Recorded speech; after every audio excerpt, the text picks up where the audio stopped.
बताई वीडियो देख के रोवा लोग पसंद लगा ताटे। वीडियो बहुत सोच समझ के मैंने वीडियो बना ताकि हेलो गाइस, वेलकम टू माय न्यू ब्लॉग। और बताइए रोवा ठीक बानी।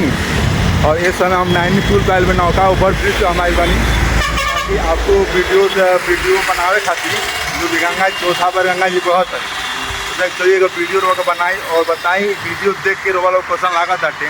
वीडियो बहुत सोच समझ के मैंने वीडियो बना ताकि मौसम बहुत गड़बड़ बा।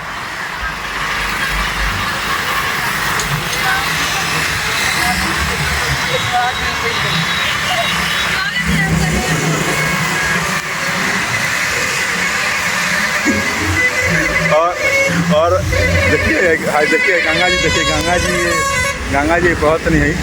ऐसे गंगा जी देखिए ये ओखर भाई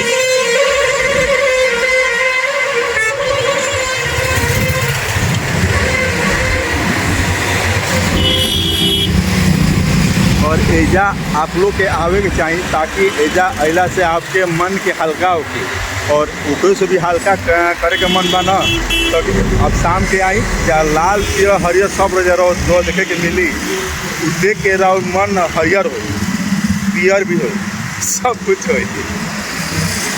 गंगा जी का स्तर बहुत तेज बढ़त है। ज़्यादा से हमारा विशेष जो वीडियो बनावे का मकसद रहा महीनी अब गंगा जी के वीडियो बनावे ताकि चौथा बार गंगा जी बढ़त करी और एक भाई जी रहा ना वीडियो बना के हंसलन और लाइक कैलन हम हंसलिया उससे मन को उत्साह मिलल है, बहुत दिल सुकून मिलल है, सुख मिलल है। वीडियो पहला ही ब्लॉग जो बनाओ था फुल की वीडियो हम बनाओ तनी ताकि जो पहले जो वीडियो हम बनैले रहनी है या बोले में थोड़ा शर्म आवत रहा बहुत कुछ से दिक्कत आवत रहो, लेकिन छोटी वीडियो बने बानी एकदम फुल की वीडियो बने बानी एकदम बिंदास। देखिए ब्रिज देखिए देखिए नज़ारा है।